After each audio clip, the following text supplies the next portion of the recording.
Hola, mi nombre es Abimael Acosta y bienvenidos a un nuevo episodio de Desde la.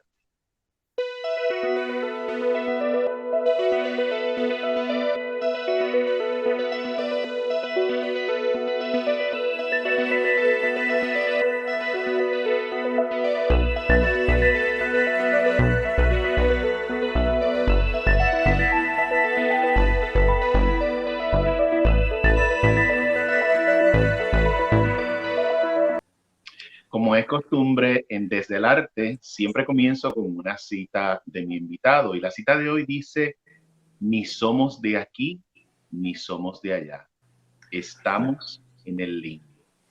Bienvenido Manuel Morán, amigo, a Desde el Arte. Hola, ¿Cómo qué estás? gusto estar contigo, Imael.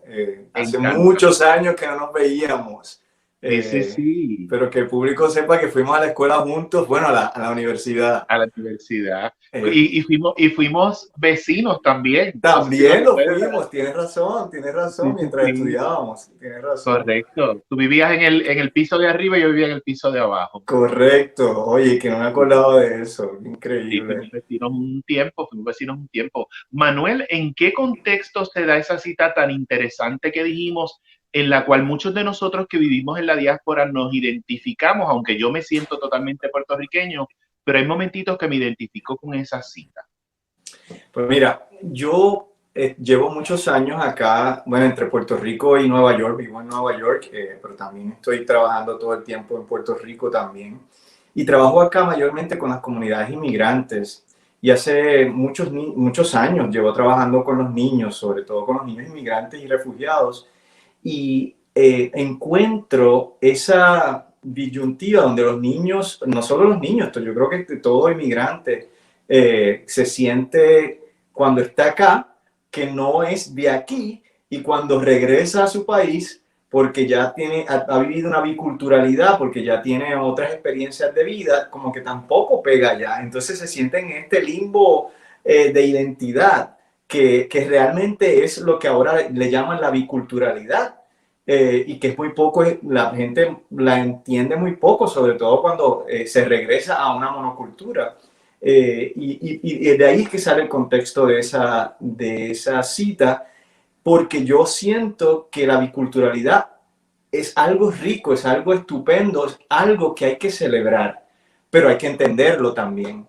Y entonces a través del trabajo que yo hago con el arte y con el activismo que tenemos acá y también en Puerto Rico, estamos educando también a la gente a que eso es otra realidad, ese biculturalismo y a a tratar de que la gente pueda entender, inclusive el inmigrante, de que eso no es algo para menos, sino que es algo para más, que tenemos una riqueza cultural. Una dualidad, claro, es una dualidad, pero es una riqueza. Cuando hablamos del DACA, por ejemplo, es un ejemplo de eso. Son ya adultos, la mayor parte de ellos, ¿verdad? Que nacen en otro país, pero el país que conocen como su país es los Estados Unidos. ¿Cómo compara estos inmigrantes en el contexto correcto de la palabra desde el punto de vista legal, ¿verdad? De inmigrantes con el puertorriqueño que vive en los Estados Unidos, que desde el punto de vista legal no es inmigrante, partiendo de tu experiencia? Pero es que las experiencias son mayormente iguales.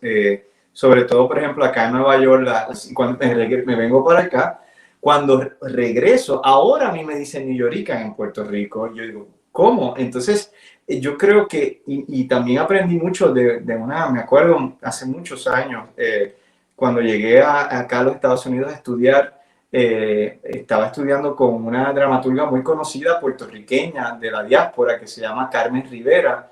La autora de quizás su obra más conocida se llama La Gringa, y efectivamente trata sobre eso, sobre ella como una puertorriqueña nacida en los Estados Unidos, criada en los Estados Unidos, pero que tiene esta conexión con Puerto Rico, de que siente que cuando va a Puerto Rico no es de allá, es la gringa, y cuando está en Estados Unidos, que es mayormente su casa, tampoco es de acá porque es puertorriqueña. Entonces ella fue la que quizás me hizo ver esa realidad y me interesó mucho Así que esto no creo que es algo de una comunidad inmigrante, es una comunidad, eso pasa en nuestra comunidad puertorriqueña, en nuestra comunidad neoyoricana.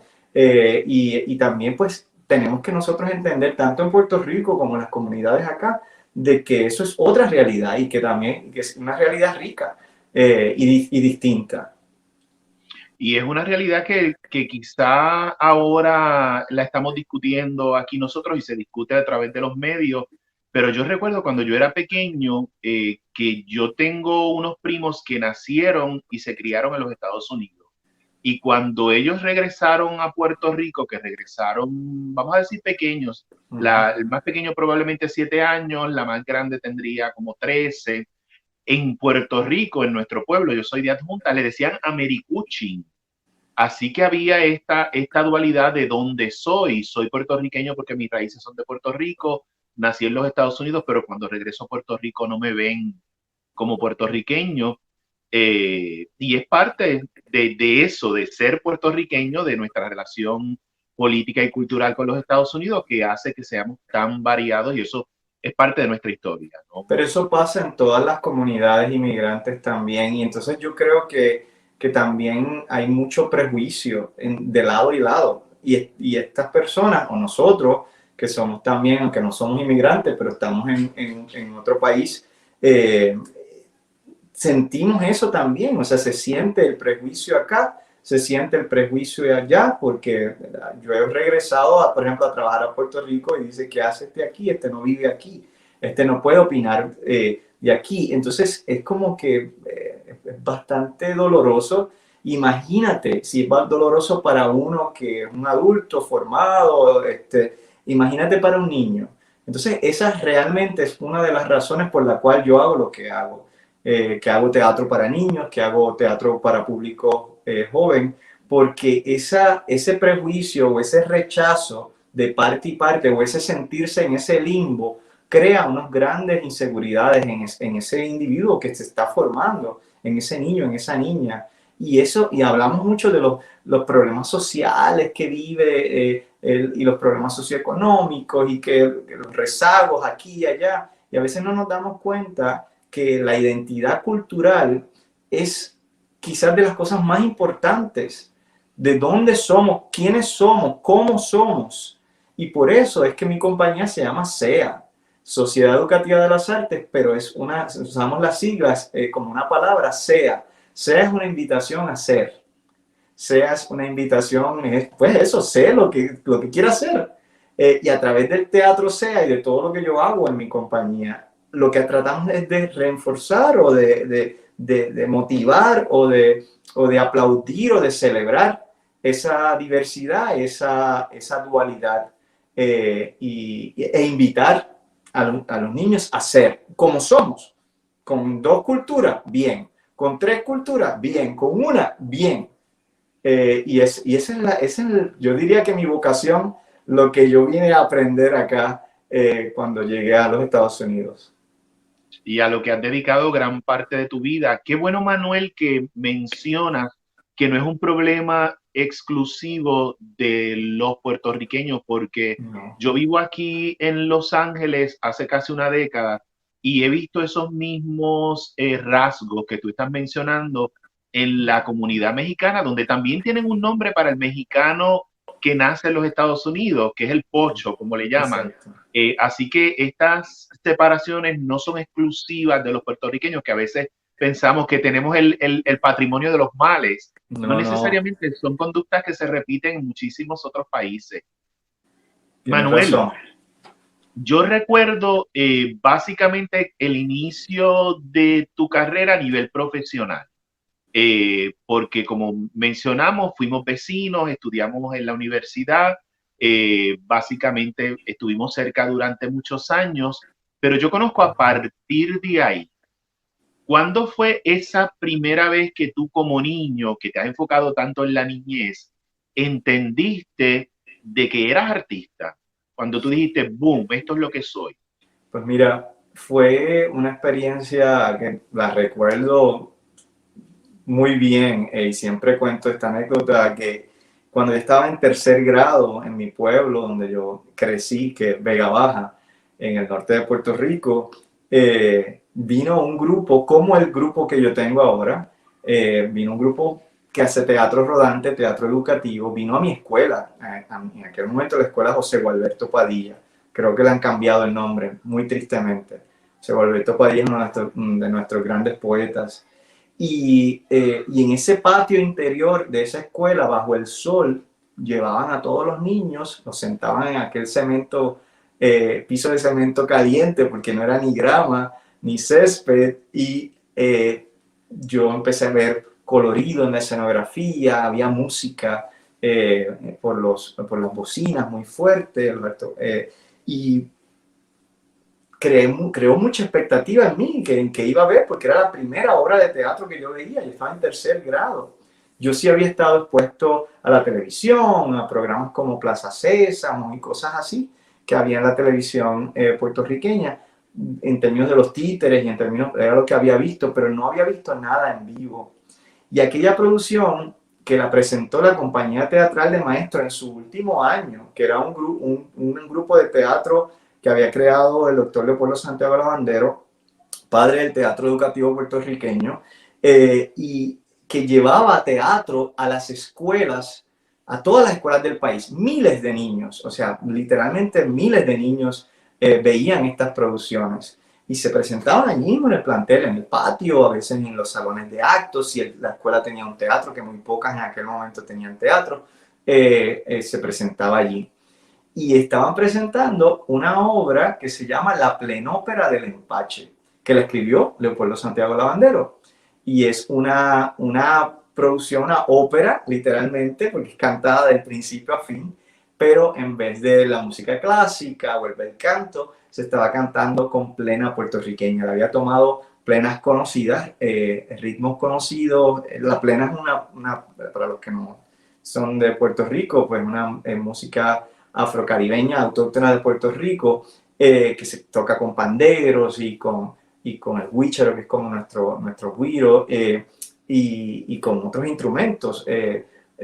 Se habla de que los orígenes de la salsa también tienen que ver con la plena, parte de esos orígenes, porque la salsa es eso, una salsa, mezcolanza de muchos ritmos y muchas culturas.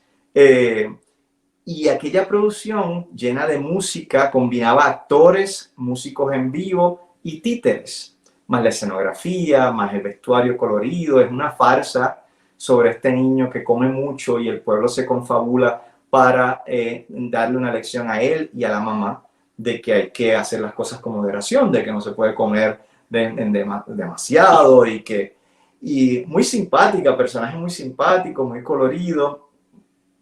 Aquello transformó mi vida. Yo dije, ¿qué es esto? ¿Qué cosa más bonita? Yo me lo disfruté de principio a fin. Y yo llegué a mi casa y le dije a mi madre, le dije, mamá, yo quiero hacer esto. Y gracias a Dios que tengo una madre, era una educadora, ya está, siempre me ha estado apoyando desde el principio. Ella, pues, quiso ayudarme y me empezaron a coser, me ayudaban a crear los títeres, me conseguían cajas de nevera para yo hacer mis teatrinos y mis castillos de títeres. Y desde entonces ya yo tenía, desde esa experiencia, claro que lo que yo quería hacer se relacionaba a aquello, hacer teatro, hacerlo con música, a integrar títeres. Y eso ha caracterizado mi trabajo. Mi trabajo, si lo conoces, pues es trabajo que integra todas esas facetas, el teatro musical, el teatro de títeres, nuestra cultura puertorriqueña también. Así que imagínate lo importante que para mí como niño fue aquella experiencia, que yo busco y confío que el trabajo que yo estoy haciendo y que llevo haciendo por 35 años ya, esté causando esa misma impresión que le dé la experiencia mágica y renovadora y el rumbo de vida que me dio aquella producción a mí, se la pueda dar a otros niños, y no solo en el teatro, sino en cualquier profesión, en cualquier situación de sus vidas. Empezaste profesionalmente, entonces, como decimos, siendo menor de edad todavía. Sí, sí, porque entonces me empecé a organizar, bueno, obviamente empecé a hacer cositas en la iglesia, en los cumpleaños, en la escuela, todo lo que tenía que ver con arte, ya yo estaba ahí metido desde niño. Pero entonces, a los 14 años surge una convocatoria. Es increíble que como yo estaba tan integrado ya en el teatro desde tercer grado, cuando llego a la escuela intermedia, no había un curso de teatro como tal y me permiten ir a la escuela superior, yo estando en la escuela intermedia, a tomar cursos de teatro con la maestra de teatro de la escuela que se llama Elsia Cruz, ya no, obviamente ya está retirada, y Elsia, yo este niño, con otros estudiantes de escuela superior, tomaba clases de teatro porque allí sí había un currículo de 3 años donde se podía pues avanzar en el teatro 1, teatro 2 y el teatro avanzado, que era el teatro 3, que era cuando estabas en cuarto año. Obviamente, pues para mí fue una experiencia maravillosa, pero yo quería más. Yo quería hacer teatro todo el tiempo, yo quería estar envuelto con la música, con el baile, con el arte, todo. Y surge una convocatoria en mi pueblo de Vega Baja para crear una compañía de teatro comunitaria. El alcalde de ese entonces no iban a brindar dinero, que es una de las realidades muy tristes, que quieren que hagan proyectos, pero no hay nunca presupuesto. Pero iban a brindar servicios, iban a brindar el espacio del centro cultural, que era como un teatro, de hecho era un teatro, y lo más increíble es que ese espacio había sido, cuando fue un teatro en el pasado, el Teatro Fénix, que ahora es un teatro otra vez porque lo renovaron como teatro, pero en aquel momento era una biblioteca pública y tenía un salón grande arriba como un auditorio, y le iban a prestar ese espacio a la compañía para crear una compañía de teatro municipal, yo diría comunitaria, y necesitaban un director y yo muy, como diríamos en Puerto Rico, caripelado, fui a esa entrevista teniendo 14 años y yo quise hacer, yo me propuse como director de esa compañía y lo más increíble es que me lo permitieron. Creo que habían otros maestros de teatro y todo el mundo buscando entrar y a mí fue que me dieron esa oportunidad. Y esa oportunidad fue única porque a los 6 meses, de hecho, hicimos audiciones, vinieron, nunca me olvido, 172 personas vinieron a esa audición, niños, adultos, ancianos, jóvenes, de todo el mundo que quería hacer teatro. Y terminamos escogiendo a 70 personas. Mi maestra de teatro de la escuela superior se decidió ayudarme. Ella fue la primera que me asistió, me ayudó a escribir el primer libreto para hacer una obra original que había basada en un cuento que había escrito el pastor de mi iglesia, Samuel Niño Semilla, y que de hecho esa obra terminó en el Centro de Bellas Artes de Santurce en Puerto Rico, y en un festival de teatro infantil. O sea, surge de esta idea, de esta pasión de este niño, porque yo era un niño adolescente, logro el apoyo de mi familia, el apoyo de mis maestros y el apoyo de mi pueblo y logramos, y de mi iglesia, y logramos crear esta compañía que es realmente la base de mi compañía hoy en día. A los 6 meses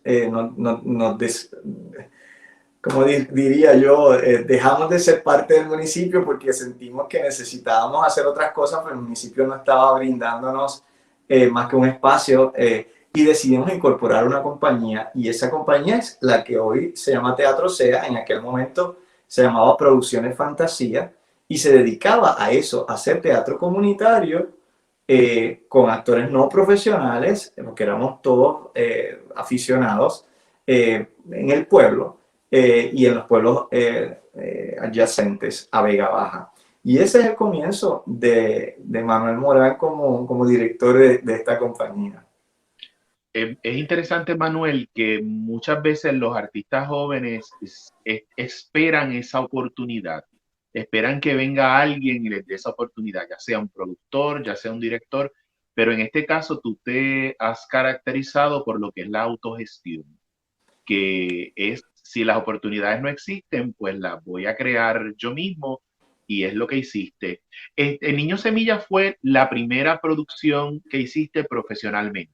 Correcto, correcto. Ok, ok, Yo empiezo a hacer, o sea, esa producción no se pudo presentar en el pueblo de Vega Baja, a pesar de que casi todos los integrantes eran del pueblo de Vega Baja, porque no había teatro, más que el teatro de la escuela municipal, ahora de la escuela superior, perdón. Ahora, y yo siento que nosotros tuvimos mucho que ver, aquella actividad teatral que hubo en aquel momento, los dos teatros, el cine que había en el pueblo, que se llama el Teatro América, un teatro hermoso, y el Teatro Fénix, que le había pertenecido a mi abuelo hacía muchos años, y que luego fue una biblioteca pública, luego se volvió a reconstruir como teatro, y ahora el teatro de la escuela superior, o sea, ahora Vega Baja tiene 3 teatros, y siempre es una alegría para mí que eso esté pasando. Y que haya pasado luego quizás de toda esta actividad teatral que tuvimos. Nos presentamos en el pueblo de Dorado, que era el pueblo cercano a nosotros con un teatro, porque el Teatro Taboas de Manatí tampoco estaba, era un cine, no estaba pues, remodelado como ahora, que está hecho para poder hacerse teatro como tal. Y entonces allá se presentó, el pueblo se desplazó a aquel teatrito, hicimos un fin de semana, luego nos fuimos al Teatro Bravo del Castillo de Bayamón, y luego ahí fue cuando nos vio Victoria Espinosa, que en paz descanse, la doctora Victoria Espinosa, que en aquel momento era la directora de la Oficina de Fomento Teatral del Instituto de Cultura. Y había una convocatoria para un festival de teatro infantil nacional que lamentablemente ya no se hace. La actividad teatral para niños en Puerto Rico ha mermado de una manera increíble en la última década, y diría yo que hasta más, porque ya no se hace teatro infantil para el público en general, se hace mayormente como teatro escolar. Pero en aquel entonces sí se hacía mucho y habían festivales, y este era el 10º festival de teatro en aquel año, que era en 1985, ya 87, perdón, 87 cuando fue el festival. Y ese año era el Año Internacional de la Niñez, por las Naciones Unidas, la UNESCO había decidido que era el Año Internacional de la Niñez, y Victoria Espinosa, visionaria como es ella, quiso que hubiera una compañía de un niño, porque yo era un niño, y en nada más y nada menos que el centro principal de las artes del país. Y allá fuimos con nuestra producción, con doble elenco, 35 actores, el coro de la iglesia, la orquesta de la iglesia. Fue un espectáculo mágico para todos, una experiencia mágica para todos nosotros. Claro, integramos actores profesionales, actores que estaban estudiando en el departamento de drama, porque ya en aquel entonces yo había entrado a la Universidad de Puerto Rico a estudiar teatro. En Puerto Rico Tire comprendemos que no siempre tenemos el dinero para gomas nuevas. Por eso tenemos gran variedad de gomas usadas, pero como nuevas, a precios accesibles para todo el mundo. ¿Qué esperas? Llámanos, haz tu cita hoy. 787-998-2555. Y recuerda que Bayamón es territorio Farrow. Ahí es que te conozco y recuerdo, Manuel, que básicamente estaba muy activo porque estabas viajando diferentes ciudades de Puerto Rico, diferentes pueblos de la isla con tus obras, así que era como una especie de teatro rodante. Y aun cuando estabas tan activo, decides hacer un alto en ese momento, te iba bien en Puerto Rico, era un momento que se estaba haciendo mucho teatro infantil, pero decides hacer un alto y mudarte hacia la ciudad de Nueva York, que es donde estás ahora. Pues mira, nosotros después de esa experiencia en Bellas Artes nos convertimos en quizás una de las primeras compañías de teatro infantil rodante en el país. Nosotros íbamos con nuestras piezas, empezamos a hacer otras piezas, 1 o 2 al año, ya integrando actores profesionales, diseñadores profesionales, porque ya yo estaba educándome en el primer centro de las artes y del teatro en el país, que es el departamento del teatro en el país, que es el departamento de drama. Y allá pues estaba con todos mis compañeros, reclutando a mis compañeros y conociendo mucha gente. Entonces las producciones empezaron a tener otro tipo de nivel. Y la idea era que pasábamos un tiempo en San Juan, que es donde se hace mayormente teatro. En aquel momento hacíamos teatro tanto escolar como para público general, siempre infantil en aquel momento.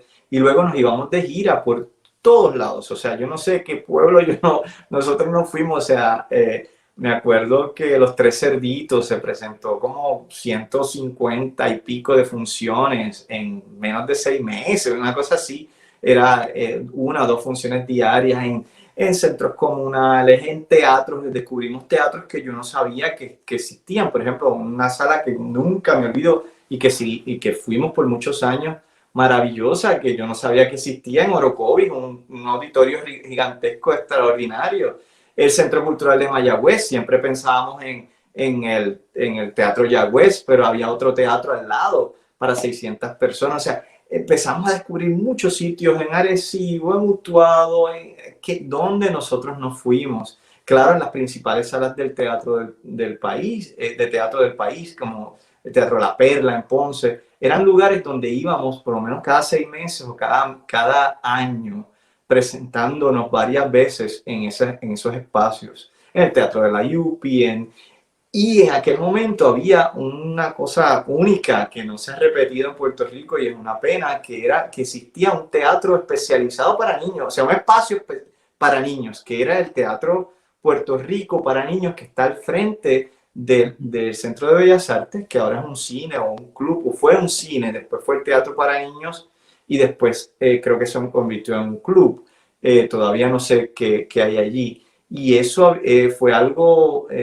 fue como una inversión de unas personas que son amantes del arte privada, y allí había teatro infantil diariamente para las escuelas y los fines de semana para las familias. Y nosotros pasábamos muchas temporadas allí, muchísimas temporadas.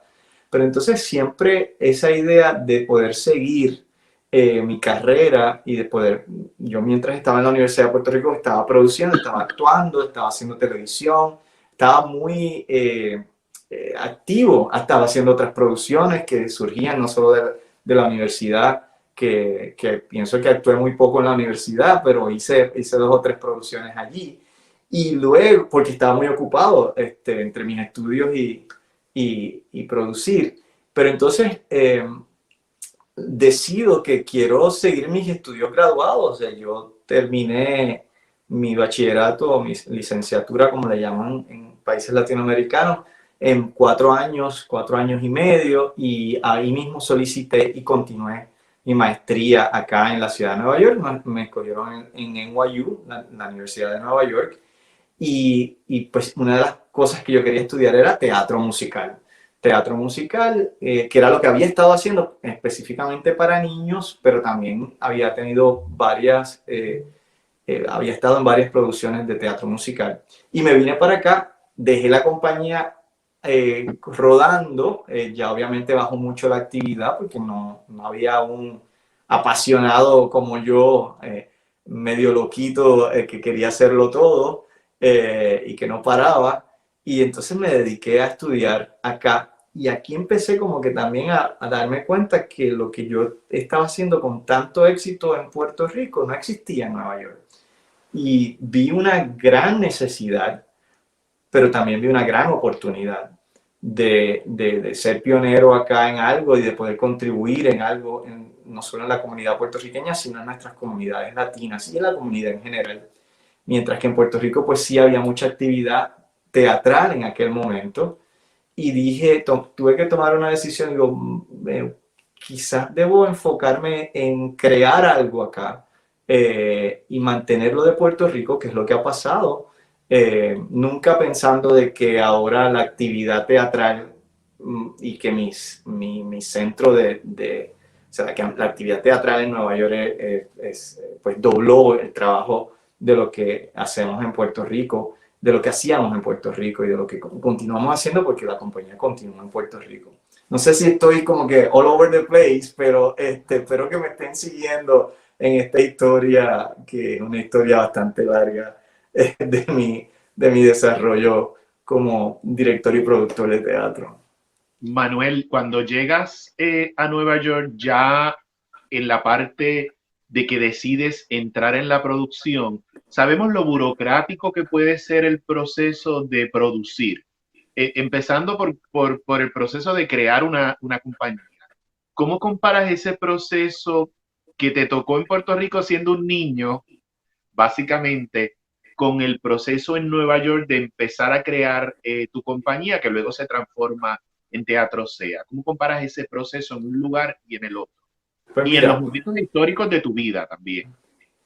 mira, yo creo que cuando yo veo que hace falta, que hacía 18 años, porque yo empiezo a hacer todas mis investigaciones, mis papers de la universidad, todo lo hacía en relación a la comunidad, a nuestras comunidades y a las instituciones artísticas latinas que llevaban unos años, bastantes años acá, como el Teatro Rodante Puertorriqueño, como el Teatro Pregones, como el Repertorio Español y muchísimas otras compañías.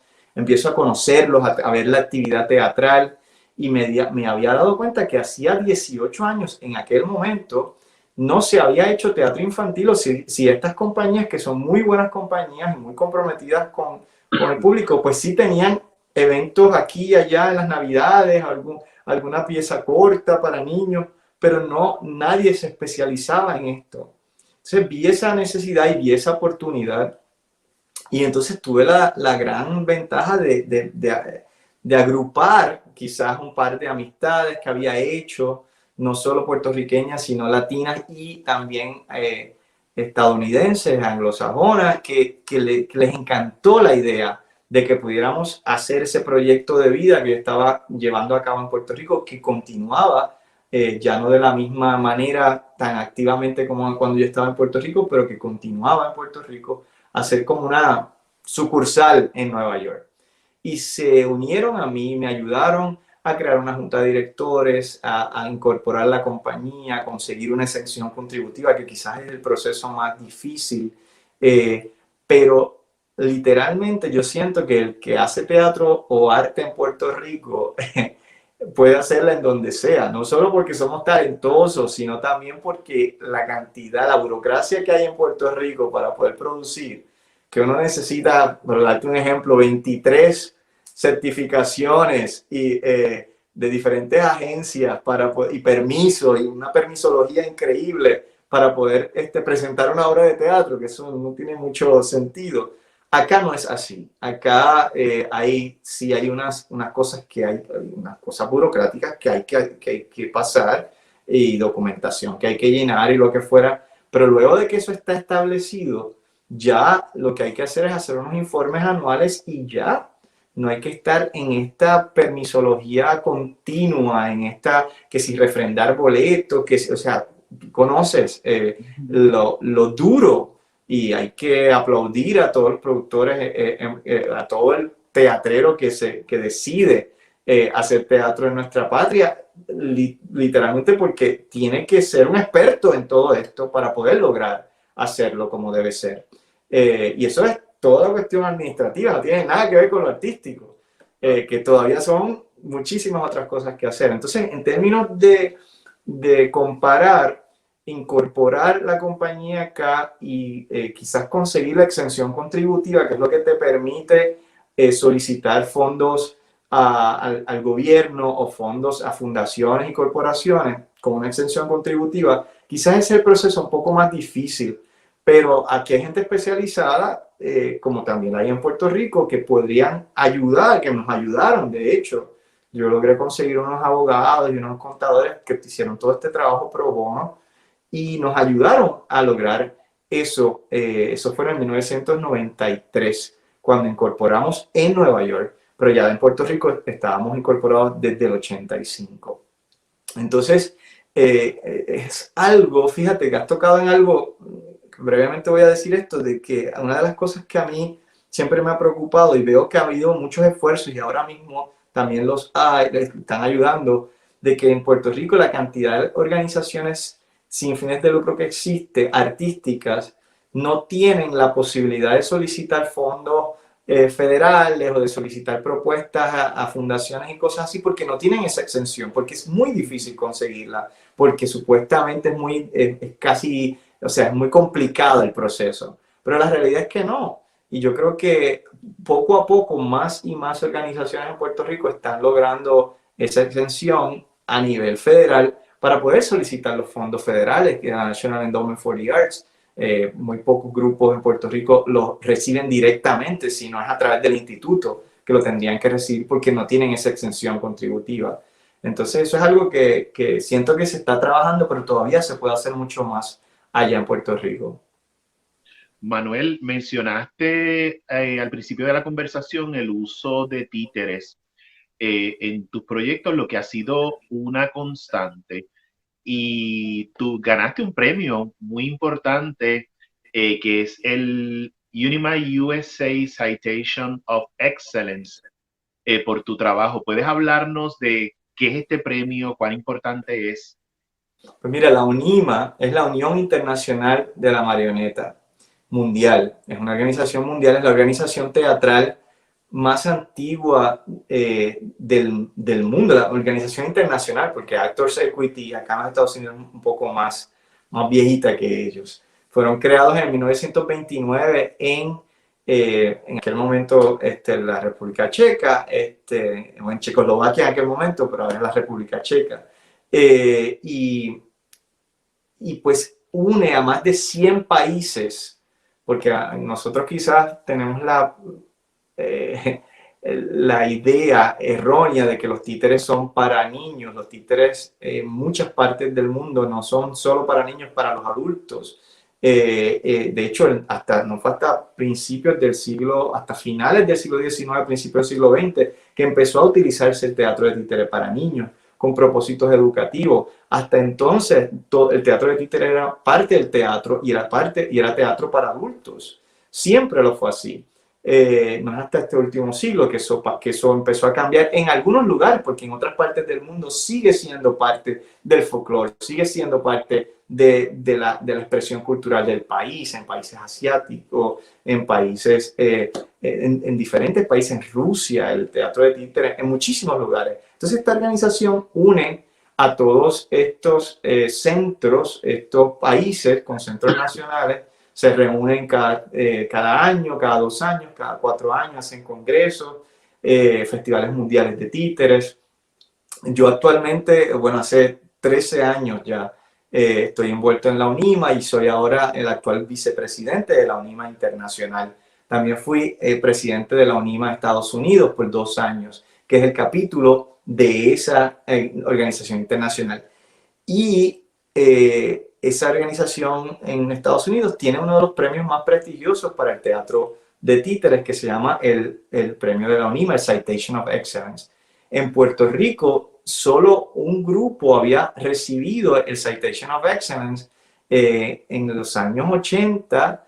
El grupo de nuestro querido Rafael Ortiz, que ya de la familia Ortiz, que ahora lo corre Javier, nuestro querido compañero Javier Ortiz, su hijo, y Noelia, su hija, y Karen, el mundo de los muñecos, había recibido ese premio con los títeres hechos por José López, que fue nuestro maestro titiritero por casi 30 años también, y habían recibido ese premio por una producción de un Pinocho, que era como un Pinocho puertorriqueño, que era como un Juan Bobo puertorriqueño, que lo llevaron a varios festivales en Estados Unidos y ganaron ese premio. No había ganado otra compañía hasta que nosotros en el 2010, creo que fue, algo así, que ganamos el premio luego de presentarnos con una zarzuela para niños que se llama La Muela de Rey Farfán, donde la hacemos con 40 títeres de gigantes de todos tamaños, animación, orquesta en vivo, una producción hermosa que se ha presentado en varios países y en varios estados de Estados Unidos y también en Puerto Rico. Y ganamos el premio, ese premio, así que fue un honor gigantesco que Puerto Rico pues tenga como que los 2 Óscar, los 2 Tony, los 2 Emmy, como lo quieran llamar, del teatro de títeres.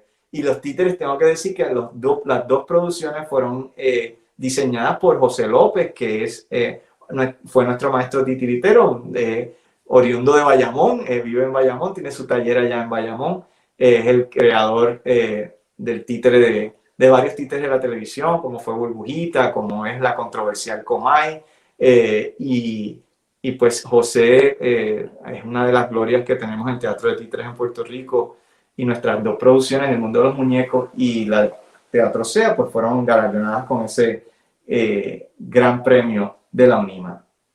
No puedes coger ese celular y decir que vas a llegar tarde. Loco, pero que mucho tú te quejas.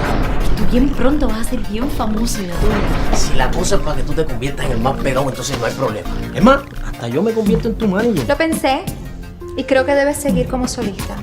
Si Abiel quiere irse, que se vaya. Eso no podía pasar. ¿No hay testigo? Yo no quiero tener que ver nada con esa muerte. No te preocupes, que lo tuyo viene, amigo, ¿viste?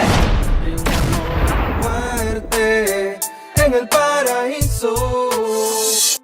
Y son datos que a veces la gente desconoce y es importante que se sepan porque son premios muy importantes y que han sido logrados por puertorriqueños.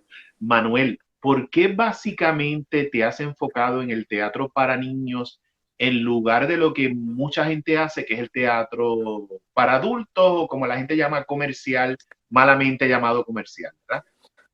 Mira, yo vuelvo a hablarte de que mi compromiso, esa primera experiencia y de lo que tuvo el efecto que tuvo el teatro en mí como niño fue tan especial que me hizo comprometerme a tratar de recrear esa experiencia para no un niño, para todos los niños posibles.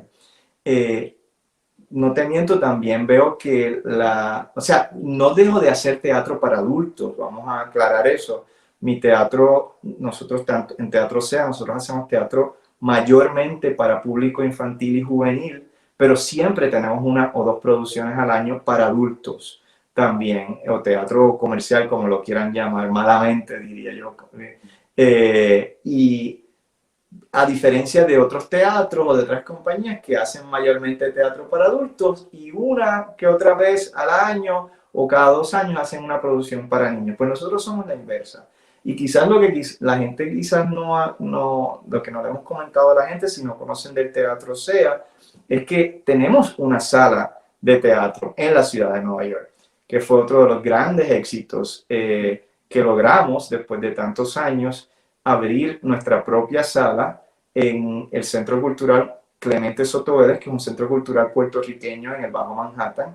Y allí llevamos ya, desde el 1999 con una sala. Teníamos una sala en el segundo piso, una sala pequeña como para 65 personas, donde hacíamos teatro continuamente allí y también fuera en grandes salas o en espacios, escuelas, lo que fuera.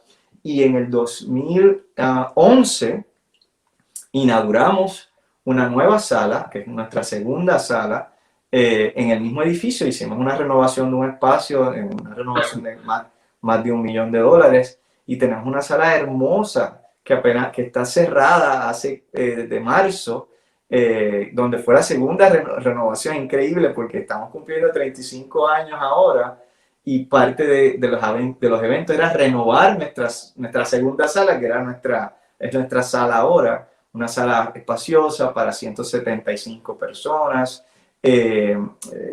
muy bonita el espacio, es un espacio muy lindo en la ciudad y pues lo renovamos y a la semana, ¡pum!, tuvimos que cerrar.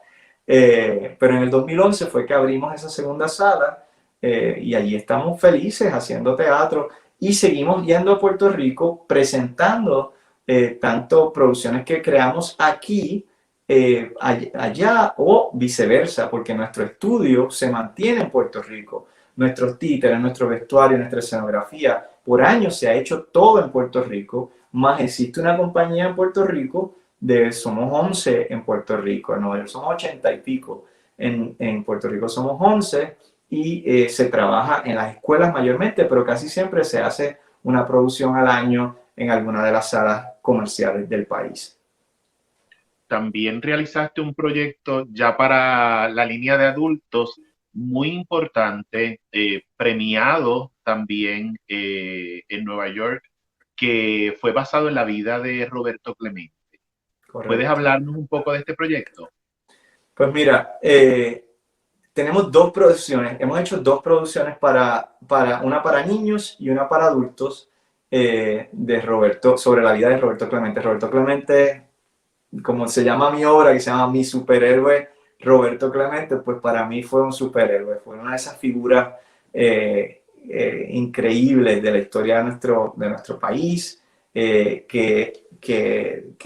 también que tiene una conexión gigantesca con Estados Unidos y pues siento que era una persona que había que llevarlo a la escena. Es una de las cosas que hacemos también. Tenemos obras, no son biográficas, pero yo le digo teatro biográfico puertorriqueño porque hemos hecho piezas sobre Rafael Hernández y su música, Pura Belpré, la primera bibliotecaria puertorriqueña, Juan Antonio Correger, Roberto Clemente. Tenemos muchísimas producciones que son relacionadas con nuestras grandes figuras de la historia, y Roberto Clemente es una de esas figuras.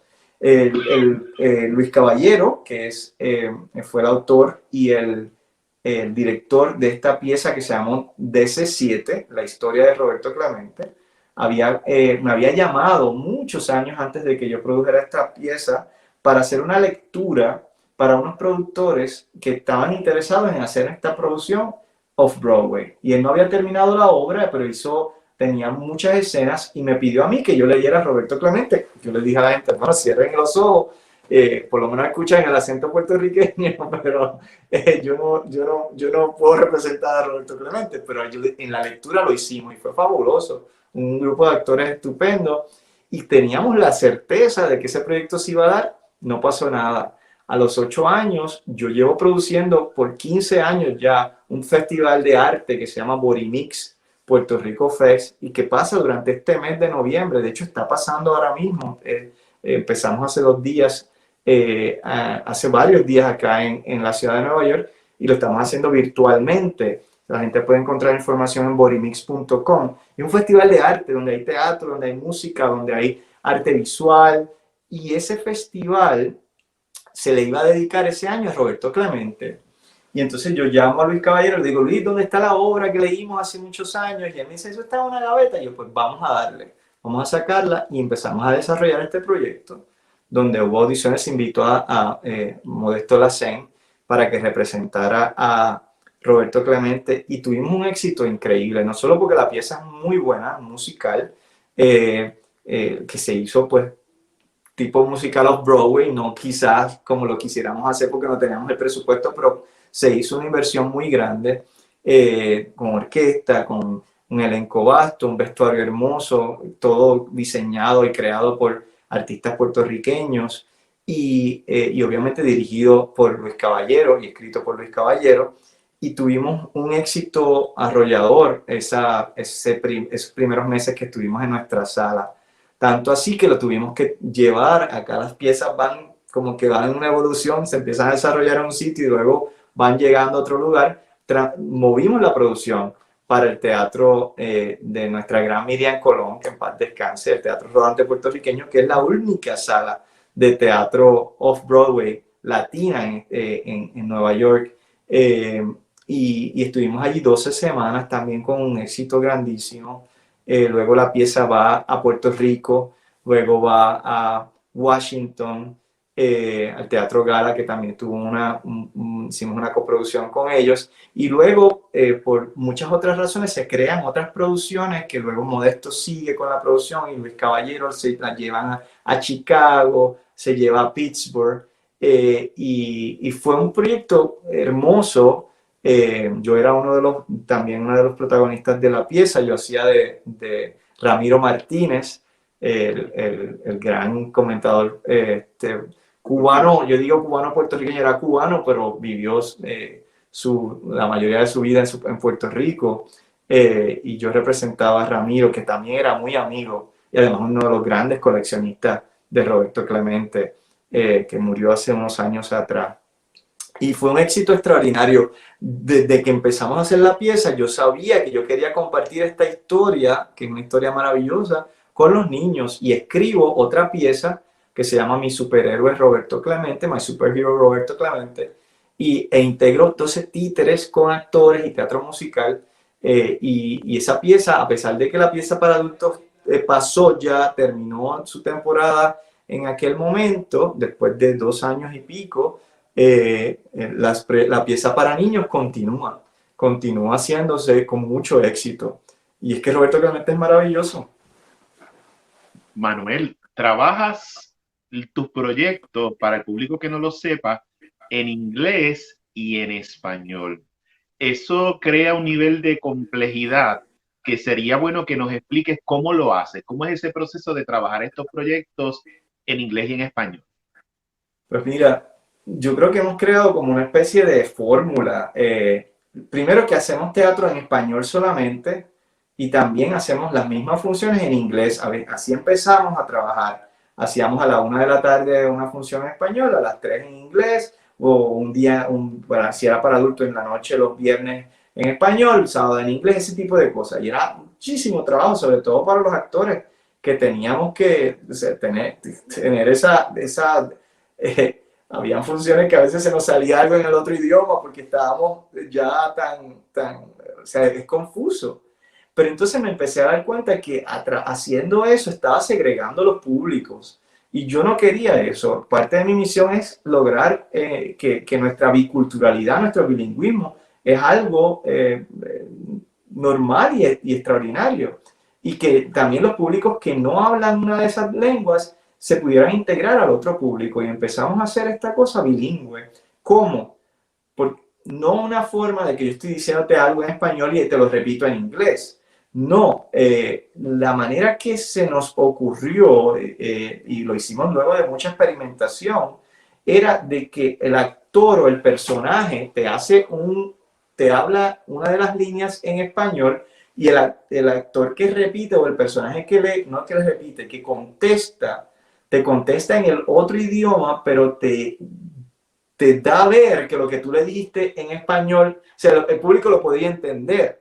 Tanto así que funcionó de tal manera y funciona de tal manera que el que no habla una de las lenguas lo puede seguir, el que es bilingüe no siente que estamos repitiendo las cosas, porque si no sería, pero ¿por qué me están diciendo esto 2 veces? No tendría sentido, y en el sentido dramático también destruiría el dramatismo de la pieza y la realidad histriónica también. Eso sería muy difícil. Pero de esta manera, nunca me olvido que el New York Times nos hizo una crítica y la crítica dijo que después de los 5 minutos ella pensaba que ya era bilingüe y ella solo hablaba inglés, porque podía seguir la pieza. Entonces es cuestión de prestar atención. Con el público infantil funciona maravillosamente porque están los niños pegados porque no quieren perderse absolutamente nada. Y se hace de una forma que llega a un nivel tan coloquial que el público se olvida de que la pieza es en dos lenguas distintas, en 2 idiomas, a la misma vez. Así que ahí sí hay cosas que hay que repetir para que el público la pueda atender, pero entonces buscamos no repetirla al momento, sino se repite más adelante en la escena. Ese tipo de dinámica. Bueno, hasta talleres ahora me han pedido que demos de cómo hacer teatro bilingüe, porque realmente ha funcionado ese estilo. Y es la manera que quizás sobre todo porque va a la par con la misión de nosotros, que es de realmente celebrar nuestra diversidad cultural. Y es como realmente es el bilingüismo. El otro día yo estaba en una reunión de producción y es gracioso porque es exactamente lo que estás diciendo, y se dijo, ¿la reunión es en español o en inglés? Y se dijo en español. Realmente no fue en español, fue de esa manera. Uno decía algo en español, el otro respondía en inglés, el otro le respondía en español, el otro hablaba en inglés, y de esa misma manera, y cualquier persona que lo viera desde fuera, que hablara uno de los 2 idiomas, lo iba a entender. Pues exactamente como lo hacemos, y claro, toma, por lo menos el trabajo de nosotros, que hacemos la dramaturgia acá. Yo prácticamente escribo muchas de las piezas, hacemos adaptaciones de piezas como de Lorca, de Shakespeare, de los grandes escritores, de Cervantes, pero también buscamos la manera de que se pueda lograr ese diálogo bilingüe coloquial y que sea tan orgánico que el público lo acepta como una convención real, porque es nuestra realidad. Realmente es nuestra realidad, la realidad de la persona bilingüe en los Estados Unidos. Manuel, ¿cuál ha sido el proyecto que te ha brindado la mayor dificultad o retos hasta el momento en 35 años de carrera? Pues mira, bueno, muchos, obviamente la renovación de mi teatro fue levantar una cantidad de dinero gigantesca para poder hacerlo. En términos teatrales, yo te diría que todos los proyectos presentan sus retos. Yo quise celebrar mis 30 años en el teatro haciendo un unipersonal, que también ha viajado por muchas partes de Estados Unidos, de Latinoamérica y Puerto Rico. Y quise hacerlo, pues obviamente, de teatro infantil, pero con 2 lecturas, una para adultos y una para niños, que fue Viva Pinocho. Es un espectáculo hermoso donde yo hago 16 personajes y es la historia de Pinocho, pero la hemos latinizado y es la historia de este niño mexicano que cruza la frontera a Estados Unidos. Los niños ven la historia de Pinocho tradicional, el adulto o el que tiene otro entendimiento puede ver una pieza política en cierta manera, con un mensaje muy, muy sólido de nuestras raíces y también de la dualidad que he estado hablando en toda esta entrevista. Y ese espectáculo, pues para mí como actor, además como director, o sea, yo quise hacerlo todo. Esto fue como decimos en Puerto Rico, a lo Cuca Gómez. Y realmente es un espectáculo que yo tengo que hasta entrenar físicamente para poder hacerlo. Pero era un reto que yo quería hacer como actor y también como director. Y ha sido un espectáculo que ha ganado muchísimos premios, ha habido muchísimos festivales. Y para mí yo creo que es el proyecto de los proyectos que más satisfacciones me ha dado, pero también que más retante ha sido, porque tanto visualmente, escenográficamente, no es un unipersonal de una persona con un banquito, no es una producción que tiene una escenografía giratoria, 2 pisos, o sea, es complicada. Y como te digo, también la estamina que yo necesito como actor para lograr ese proyecto, pues me toma mucho tiempo. Así que yo te diría que ese es el proyecto más retante. Otro gran proyecto que lleva muchos años y que finalmente se está dando ahora mismo es el proyecto del avión. The Airplane es una serie web y una producción musical, una banda musical que está pasando ahora en nuestro canal de YouTube que se llama SEA Kids Network.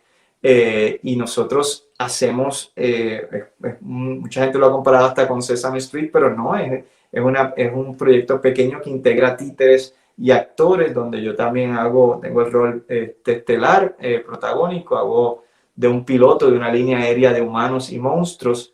También tenemos nuestra banda, acabamos de sacar un disco con esos personajes y ese proyecto está creciendo de una manera increíble, solo apenas lleva 1 mes y medio en las redes y online y ya ha tenido casi más de 300,000 visitas y views, visualizaciones. Y tenemos mucha fe en ese proyecto, un proyecto que me ha tomado mucho hacer porque lo queremos hacer con mucha calidad y estuvimos por años queriendo entrar a la televisión, que ha sido otro de los retos grandes porque queríamos multiplicar el trabajo que estamos haciendo a nivel teatral en Puerto Rico o en Nueva York y en los estados adyacentes. Y pues se nos daban cosas con Disney Channel, con Telemundo, con Univision, con Puerto Rico, y nunca se materializaba. Yo dije, no, lo mismo de la autogestión. Si no se nos da, lo hacemos nosotros. Y efectivamente, ahora mismo lo estamos haciendo nosotros a través de nuestro canal de YouTube. Acaba de estrenar, exitazo total. Pero también fue muy retante por muchos años tratando de lograr ese proyecto. Así que yo te diría que esas 2 experiencias quizás son de las más... Y la construcción del teatro también, que fue un proyecto titánico, de verdad que sí. También has incursionado en el cine documental. Cuéntanos Sí. un poquito de esta experiencia. Debería haber dicho esa también, pero como me preguntaste del teatro, mira, dentro de todos los viajes que yo he dado como vicepresidente de la UNIMA, he conocido y he estado en decenas de festivales a través del mundo. Realmente he estado en sobre 50 países en el mundo, que ha sido una experiencia extraordinaria, conocer gente de tantas culturas, ver tantos estilos teatrales, aprender tanto de grandes maestros. Y cuando fui a Cuba hace muchos años me di cuenta de que la actividad teatral para niños y teatro de títeres allá era increíble. Algo que no se conocía en ninguna parte del mundo y cosas que yo no había visto en otras partes del mundo. Y yo había escrito parte de mi disertación doctoral, cuando terminé mi doctorado en la Universidad de Nueva York, fue sobre el teatro educativo en Puerto Rico. O sea, la disertación, la tesis doctoral es sobre el teatro educativo en Puerto Rico, pero hay una gran parte que yo hablo del desarrollo del teatro de títeres en Puerto Rico, básicamente existe el teatro de títeres en Puerto Rico gracias al Departamento de Educación y la labor que hizo Leopoldo Santiago Lavandero en traer maestros para entrenar los grandes titiriteros y las compañías que tenemos en Puerto Rico. Entonces, yo dije, ya yo había hecho esa investigación, ya estaba publicada, veo lo que está pasando en Cuba y se me ocurre hacer un documental sobre el teatro de títeres en el Caribe hispano. Quiere decir Puerto Rico, Cuba y la República Dominicana. No conocía nada de la República Dominicana, de la actividad teatral, y apenas estaba conociendo de Cuba, y me puse a hacer otro proyecto muy retante, hacer investigación, como había hecho la investigación en Puerto Rico, del desarrollo del teatro de títeres en Cuba y en la República Dominicana. Fue tanto y tanto el material que tenía y la gente que entrevisté y todo, que no pude hacer un documental, que tuve que hacer 3 documentales, que también es una locura, porque fueron 3 películas de larga duración. Fue un proyecto que me duró 7 años completar, así que yo digo que yo tengo varios doctorados, porque así de tanto que te toma hacer una tesis doctoral, así mismo me toma terminar estas películas. Pero es un orgullo gigantesco poderlas haber estrenado las 3 películas y terminado. Lo hizo gracias al apoyo no solo de mi compañía, sino de mi sobrino y ahijado, Cristian Otero, que codirigió las 3 películas y las editó conmigo, y un equipo que incluyó mi familia y mi gente en la compañía. Y todo esto fue autogestionado, conseguimos los fondos, compramos el equipo, o sea, viajamos, entrevistamos a la gente, logramos unas amistades extraordinarias en Cuba y en la República Dominicana. En Puerto Rico, obviamente, ya yo había hecho una investigación, volvimos a contactar a toda esta gente y han quedado 3 documentos históricos únicos, únicos en su clase, porque no existe otro documental sobre la historia y el desarrollo del teatro de títeres en Puerto Rico, en Cuba y en la República Dominicana.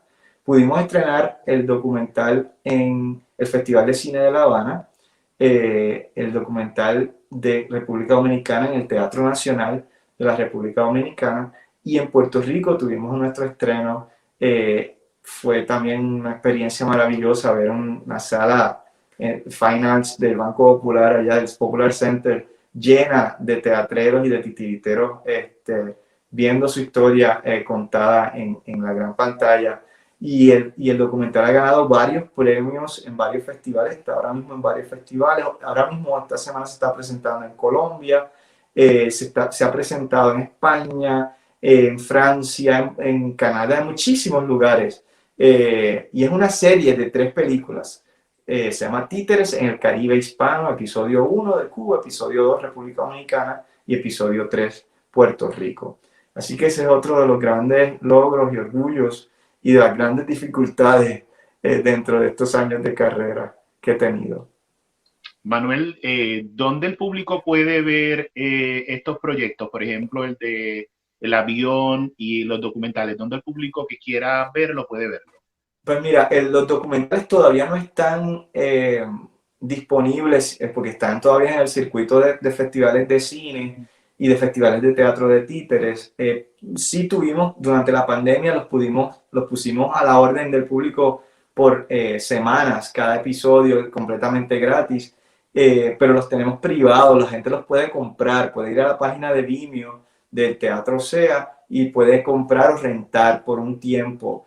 Las piezas del avión, los episodios que salen semanalmente del avión, son 3 episodios que salen semanalmente. Estamos en la plataforma de YouTube y en las redes sociales nos buscan como SEA Kids Network o El Avión The Airplane en la página web elaviontheairplane.com, y allí encuentran toda la información de cómo suscribirse, unirse a todo esto. La música está en todas las plataformas musicales, el disco ya no se dice disco, pero estamos en todas las plataformas musicales, así que nada, invitamos a la gente que se una y vea el trabajo que estamos haciendo con tanto orgullo, con tanto esfuerzo y con mucha calidad. Yo siento que me siento orgulloso del trabajo que se está haciendo. Manuel, muchísimas gracias por haber estado con nosotros en Desde el Arte y sobre todo por ese compromiso tan grande que tienes con la educación, esa labor social tan importante que estás haciendo utilizando el arte como herramienta. Desde el arte estás adelantando muchísimo lo que es nuestra comunidad latina en los Estados Unidos y a los puertorriqueños también. Muchas gracias, Manuel. A ti, Abimael, gracias.